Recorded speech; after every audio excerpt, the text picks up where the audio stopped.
Bonsoir à tous et bienvenue dans ce bref tour de l'actualité. Nous irons tout d'abord à Bonoua, dans le sud Comoé, où la pluie a causé des inondations ces derniers jours. Des habitations et des garderies au bord des routes sont restées sous les eaux depuis hier. Une montée spectaculaire des eaux qui a occasionné la fermeture des commerces. La situation déplaît aux habitants de Bonoua. Ils dénoncent un problème de canalisation et appellent à des solutions rapides. Vous le verrez à 19h30 dans le reportage que nous propose Assitan Diarra et Enza Traoré. Il n'y a pas qu'à Bonoua que les populations éprouvent des difficultés en cette saison de pluie. Dans la commune d'Adjamé, la boue a envahi les marchés et les gares routières. À la galère des automobilistes s'ajoutent les difficultés des commerçants pour écouler leurs marchandises. En un mois, beaucoup ont fait des pertes énormes, comme nous le montrera également à 19h30 le reportage de Justin Kouassi, commenté par Bintou Pekele.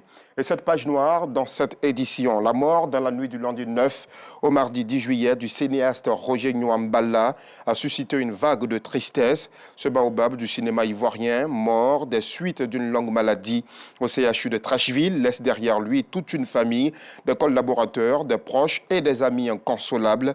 Sa riche carrière reste une référence dans le milieu cinématographique africain.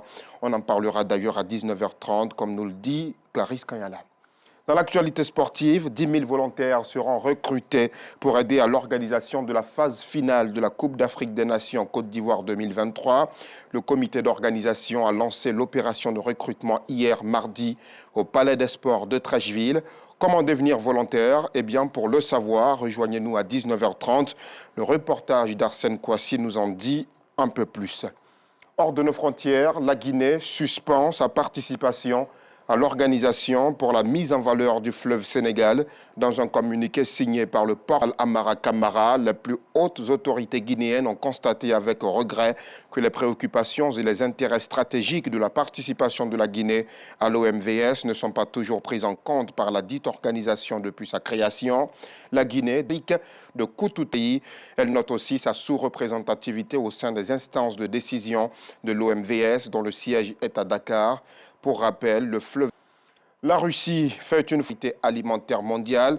Ce n'est pas moi qui le dis, mais la diplomatie française, après les frappes sur plus de 60 000 tonnes de céréales selon Moscou, ces frappes qui ont délibérément ciblé des infrastructures civiles, notamment de stockage de céréales, constituent des crimes de guerre, estime le ministère français des Affaires étrangères en dénonçant l'insécurité alimentaire générée par l'agression russe en Ukraine.